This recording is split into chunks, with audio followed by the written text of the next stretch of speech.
नमस्कार। बीएड प्रथम वर्ष विषय हमारा पाठ्यक्रम से परिभाषा, जिसके अंतर्गत की हम भाषा और विचारों की बात कर रहे थे। भाषा और अस्तित्व की बात करी, भाषा और विचार की बात करी। इसी क्रम में आज हम लोग देखेंगे भाषा और विचार का संबंध। भाषा और विचार का बहुत ही घनिष्ठ संबंध माना गया है। ये संबंध बहुत ही महत्वपूर्ण है, क्योंकि हमारे मन में बहुत सारे विचार आते हैं। हम लोग किसी के बारे में सोचते हैं, समझते हैं, लेकिन उन्हें व्यक्त करने के लिए हमें भाषा की आवश्यकता होती है। यदि भाषा नहीं होगी तो हमारे मन में उठने वाले विचार, भावनाओं को हम किसी के सामने व्यक्त नहीं कर सकते हैं। तो इनका बहुत ही एक तरह से देखा जाए तो बहुत ही घनिष्ठ संबंध है। ये दोनों भाषा एवं विचार एक दूसरे के पूरक है। भाषा एवं विचार एक दूसरे के पूरक हैं। कैसे?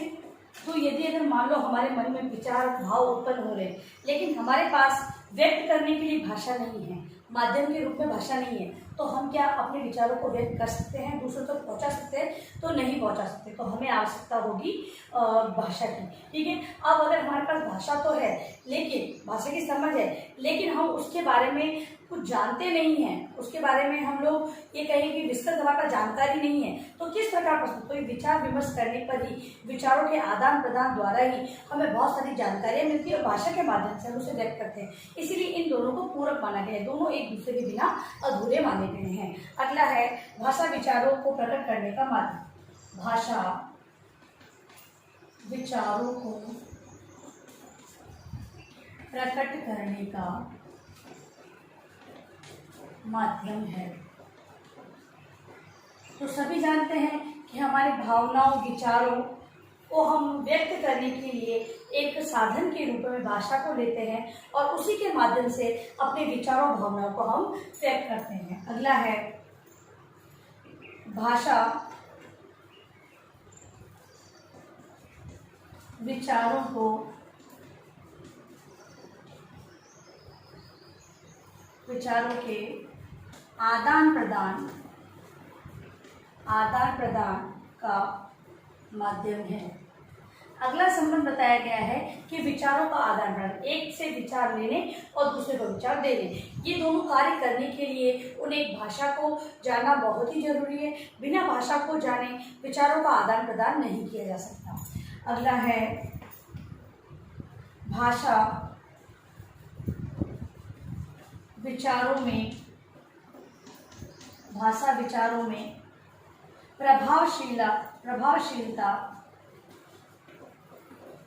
प्रभावशीलता उत्पन्न करने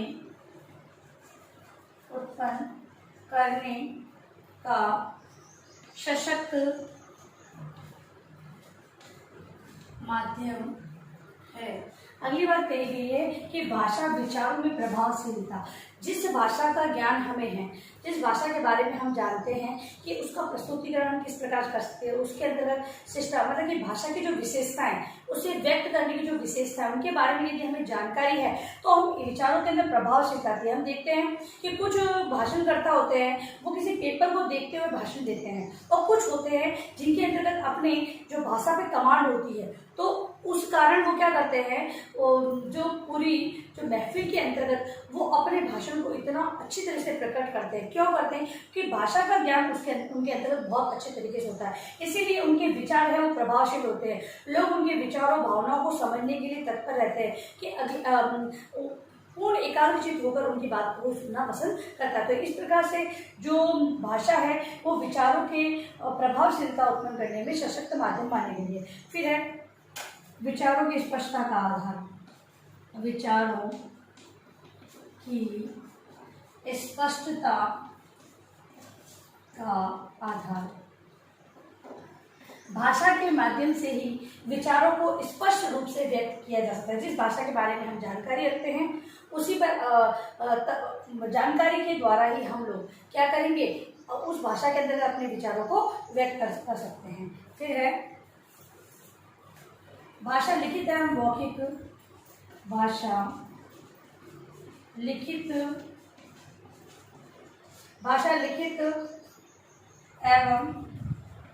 मौखिक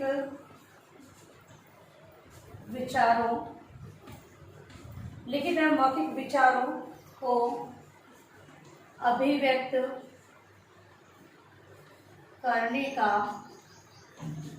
करने का साधन। भाषा के माध्यम से हम लिखित तथा मौखिक रूप में अपने विचारों को अभिव्यक्त करते हैं, तो साधन माना गया है। अगला है भाषा विचार संप्रेषण का प्रमुख साधन। भाषा के द्वारा विचार, आपस में कोई भी घर में भी अगर बातचीत की जाती है तो संप्रेषण किया जाता है, वो भाषा के माध्यम से ही हो सकता है, अर्थात कि संभव है। फिर है भाषा एवं विचार, भाषा एवं विचार सामंजस्य प्रक्रिया का प्रमुख साधन। सामंजस्य मतलब कि किसी भी मान लो दो व्यक्तियों में भी सामंजस्य की स्थिति उत्पन्न करनी है, दो व्यक्तियों में समायोजन करना है, तो समायोजन करने के लिए भाषा है वो उन समायोजन के कारणों को बताती है तथा उसके बारे में समायोजन होना क्यों है, इसके लाभ क्या है, तो वो सारी चीज़ों को बताने के लिए भाषा का सहारा लेना पड़ता है। भाषा के माध्यम से हम ये कह सकते हैं कि किसी व्यक्ति को समझाने के लिए किसी व्यक्ति को समझाने का सशक्त माध्यम है। भाषा के माध्यम से हम ये बता सकते हैं कि भाई ये प्रॉब्लम है, आप इसको एडजस्टमेंट कीजिए, तो इस प्रकार सामंजस्य की प्रक्रिया में भी सहायता देती है। अब है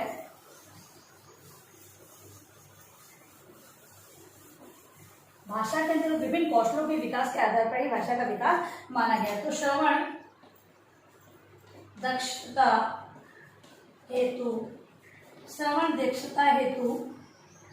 विविध क्रियाकलाप। बालकों में सर्वप्रथम भाषाई विकास के अंतर्गत श्रवण कौशल का विकास करना होता है। तो एक अध्यापक है किस प्रकार की दक्षता है और विविध क्रियाकलापों को अपना सकता है। तो पहला है बाल गीतों। बच्चों को छोटे छोटे जो गीत होते हैं, कविताएं होती है, बहुत ही पसंद होती है। एक अध्यापक है कक्षा के अंतर्गत बाल गीतों के माध्यम से बालकों के शिक्षण को रुचिकर बना सकता है। इसके अलावा बालकों से भी कक्षा में इन बाल गीतों को गवाया जाए, जिससे कि बालक अपने आधार पर इन बाल गीतों का प्रस्तुतिकरण करेंगे और उनकी जो झिझक है या उनका जो भय या डर है वो वहाँ पर खत्म हो जाएगा, जिससे कि उनके बालकों के अंतर्गत श्रवण कौशल का विकास होगा। ठीक है, अब एक बालक कहेगा और दूसरे बालक सुनेंगे तो उनके श्रवण कौशल का विकास होगा। अध्यापक है इसी प्रकार के जो बाल गीतों संबंधित और भी कविताएं हो सकती है उनको बालकों को सुनाएगा, या फिर कोई टैबलेट अगर कोई वस्तु है उसको भी बालकों तक सुनाएगा, तब बालक है उनके श्रवण कौशल का विकास यहाँ पर होगा। फिर है रोचक कहानियां। अध्यापक है वो बालकों के मध्य किन्हीं शिक्षा को लेकर रोचक कहानियां प्रस्तुत करे, जिससे कि बालक उन कहानियों को सुनने में रुचि ले तथा उनके अंदर श्रवण कौशल का विकास हो सके। इसके अलावा वार्तालाप, बालकों के मध्य वार्तालाप आयोजित करवाए और वार्तालाप से वो एक दूसरे के बातों को सुनेंगे और उनके अंदर श्रवण कौशल का विकास हो पाएगा। फिर है आदेश निर्देश। जहां तक कक्षा की बात है तो ये 3 गतिविधियां करवाई जा सकती है, लेकिन कक्षा के बाहर की किसी गतिविधि के आधार पर भी बालकों को श्रवण कौशल का विकास करवाया जा सकता है।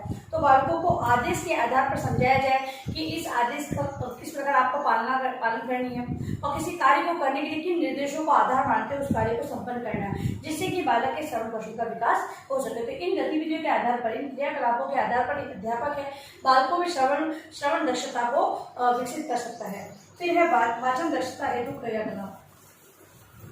वाचन दक्षता, बोलने की जो दक्षता है उसके लिए जो क्रियाकलाप है एक अध्यापक कौन से कर सकता है। तो पहला है चित्र वर्णन।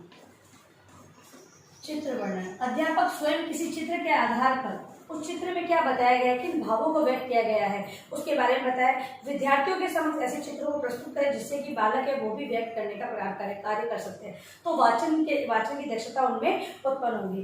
फिर है मौखिक वर्णन। बालकों के समक्ष किसी भी घटना या किसी भी एक विषय वस्तु को रखें जिससे कि बालक है उसका मौखिक रूप में वर्णन करे और इससे उनके वाचन में दक्षता आ सकती है। फिर है वार्तालाप या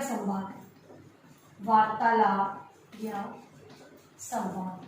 वार्तालाप या संवाद आयोजित करने से बालकों के अंतर्गत जो वाचन की दक्षता है वो बहुत अच्छे तरीके से आएगी, क्योंकि वार्तालाप के माध्यम से वो विभिन्न प्रकार के विचारों को सुनेंगे, बोलेंगे, और इससे क्या होगा कि जो एक आदर्श रूप जो भाषा का होता है उसका ज्ञान बालकों के अंतर्गत होगा। या फिर किसी संवाद को सुनाने का कार्य किया जाए, जैसे सुनकर भी वो उन्हें बोलने का या अपने अंतर्गत उसे अपने अंदर विकसित करने का कार्य वो कर सकते हैं। फिर है भाषण तथा वाद विवाद।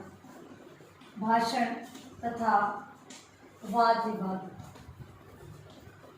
भाषण या वाद विवाद प्रतियोगिताओं के माध्यम से भी एक अध्यापक है वो बालकों के अंदर वाचन की दक्षता को विकसित कर सकता है। विभिन्न प्रकार के जो कार्यक्रम, जैसे अगर ये कहते हैं शनिवार को जो बाल सभा होती है, बाल सभा के अंतर्गत भी भाषण या वाद विवाद की प्रतियोगिता रख दी जाए और बालक है उसके अंदर वो प्रस्तुतिकरण करेंगे। कुछ बालक है जो प्रस्तुत करेंगे और कुछ बालक है वो सुनकर भी अपने अंदर वाचन की दक्षता करने का प्रयास करेंगे। फिर है अभिनय। कक्षा के अंदर कोई एकांकी या नाटक का कोई पाठ आया है, उसी पर आधारित एक अभिनय करवा दिया जाए। विभिन्न पात्रों को बताते हुए अध्यापक है उस अभिनय को करवाए, जिससे कि बालकों के अंदर वाचन की दक्षता विकसित होती है। फिर है कविता का सस्वर पठन। कविता का सस्वर पठन। कविता का सस्वर पठन करने पर भी बालकों के अंतर्गत जो वाचन की दक्षता आएगी, क्योंकि अध्यापक है उचित यति गति आरोह अवरोह को ध्यान में रखते हुए वाचन का उन्हें आदेश देगा और बालक है वो आदेश अनुसार उस वाचन कार्य को करेंगे। और जहाँ पर गलती होगी तो अध्यापक है उन्हें सुधार करवाएगा, इससे कि बालकों के अंदर जो अपेक्षित सुधार है वो सारा पूरा होते हुए उनके अंदर वाचन की दक्षता विकसित होगी। फिर है प्रश्नोत्तर। अध्यापक है विभिन्न विषय वस्तु को लेते हुए बालकों के सामने कुछ ऐसे प्रश्न रखेगा।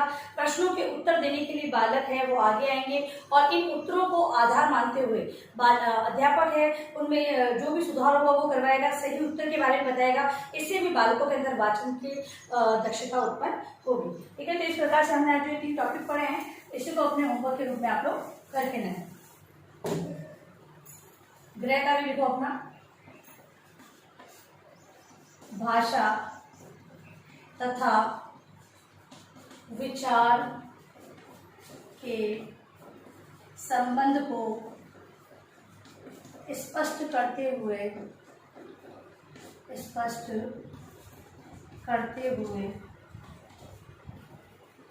श्रवण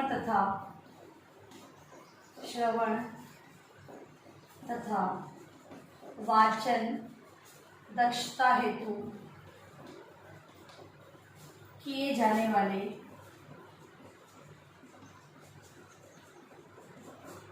क्रियाकलापों